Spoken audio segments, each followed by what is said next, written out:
अखिलेश का प्लान 2024। निशाने पर मायावती। दलित जाटव वोटों पर नजर। चंद्रशेखर आजाद बनेंगे टीपू के सिपहसालार। विधानसभा चुनाव में मिली हार के बाद सदमे में आई सपा का जोश मैनपुरी उपचुनाव जीतने के बाद फिर से हाई हो चुका है। अब पार्टी प्रमुख अखिलेश यादव ने 2024 के लोकसभा चुनाव में मोदी योगी के विजय रथ को चुनौती देने के लिए कमर कस ली है। सपा के परंपरागत MY फॉर्मूले के साथ साथ टीपू जयंत चौधरी की मदद से जाटों को अपने पाले में करने की जी तोड़ कोशिश कर चुके हैं और अब उनके निशाने पर दलित और खासकर जाटव मतदाता हैं, जिन्हें बसपा से तोड़कर सपा में लाने के लिए अखिलेश ने भीम आर्मी चीफ चंद्रशेखर आजाद को अपना सेनापति बनाया है। यूपी की सियासत में दलित फैक्टर।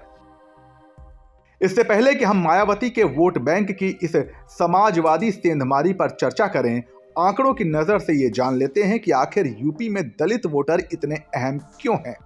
यूपी में कुल 21% दलित मतदाता हैं। ओबीसी के बाद दूसरी सबसे बड़ी आबादी दलितों की ही है। 49 जिलों में दलित वोटर बहुसंख्यक हैं। 42 जिलों में 20% से ज्यादा दलित वोटर हैं। दलित वोटरों में 12% जाटव वोटर हैं, जबकि 9% गैर जाटव दलित वोटरों में करीब 50 उपजातियां शामिल हैं। ये आंकड़े अपने आप में ये बताने के लिए काफी हैं कि क्यों यूपी में दलित वोटों पर सबकी नजर बनी रहती है। यूपी के दलित बहुल जिले। साफ है कि देश के सबसे बड़े सूबे की बहुत सारी सीटों पर जीत और हार का फैसला दलित वोटर ही करते हैं।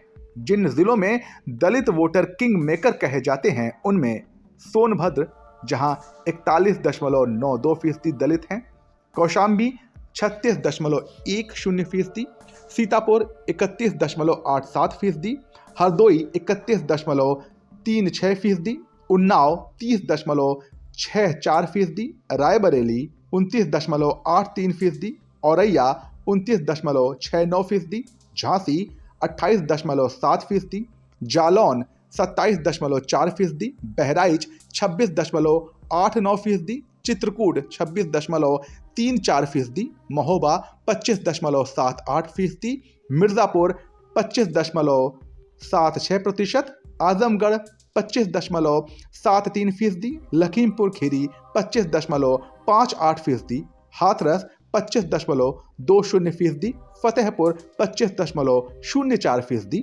ललितपुर 25.01%, कानपुर देहात 25.08% और अंबेडकर नगर 25.14% शामिल हैं। इसके अलावा जिन शहरों में दलित वोटरों का अच्छा खासा दबदबा है, उनमें आगरा में 24%, गौतम बुद्ध नगर में 18%, मुजफ्फरनगर में 23%, सहारनपुर में 24%, बिजनौर में 25%, मेरठ में 23%, गाजियाबाद में 21%, बागपत में 20%, अमरोहा में 22%, मुरादाबाद में 18% और बरेली में 20% दलित वोटर्स हैं। चंद्रशेखर बनाम मायावती। मैनपुरी लोकसभा उपचुनाव में एक तरफा जीत से उत्साहित सपा प्रमुख अखिलेश यादव मिशन 2024 में जुट गए हैं। पिता मुलायम सिंह यादव की तरह ही अखिलेश भी राजनीति में नए नए दांव आजमा रहे हैं। 2024 में बीजेपी को मात देने के लिए यादवलैंड के बाद अखिलेश दलित राजनीति में सेंध लगाने की जुगत में हैं। 2022 के विधानसभा चुनाव में हार के बाद अखिलेश यादव ने रणनीति बदली है। हाल ही में हुए खतौली और रामपुर उपचुनाव में चंद्रशेखर आजाद सपा गठबंधन कैंडिडेट के समर्थन में प्रचार भी कर चुके हैं। माना जा रहा है कि 2024 के चुनाव में चंद्रशेखर सपा गठबंधन से चुनाव भी लड़ सकते हैं। अगर ऐसा हुआ तो मायावती के जाटव वोट बैंक में जबरदस्त सेंधमारी हो सकती है। उत्तर प्रदेश में लोकसभा की कुल 80 सीटें हैं, जिनमें से 17 सीटें दलितों के लिए आरक्षित हैं, यानी इन सीटों पर सिर्फ दलित समुदाय से आने वाले लोग ही चुनाव लड़ सकते हैं। इनमें आगरा, बुलंदशहर, हाथरस और इटावा की सीटें भी शामिल हैं। अब चंद्रशेखर के जरिए अखिलेश इन जगहों पर उन दलित वोटरों को अपने पाले में लाने की जुगाड़ में हैं, जिन्हें 2019 में मायावती से गठबंधन करने के बाद भी हासिल नहीं किया जा सका था। आपकी राय में अखिलेश की ये कोशिश कितनी कामयाब होगी, हमें कमेंट सेक्शन में लिखकर बताइए और राजनीति की खबरों के लिए बने रहिए जनसत्ता के साथ। नमस्कार।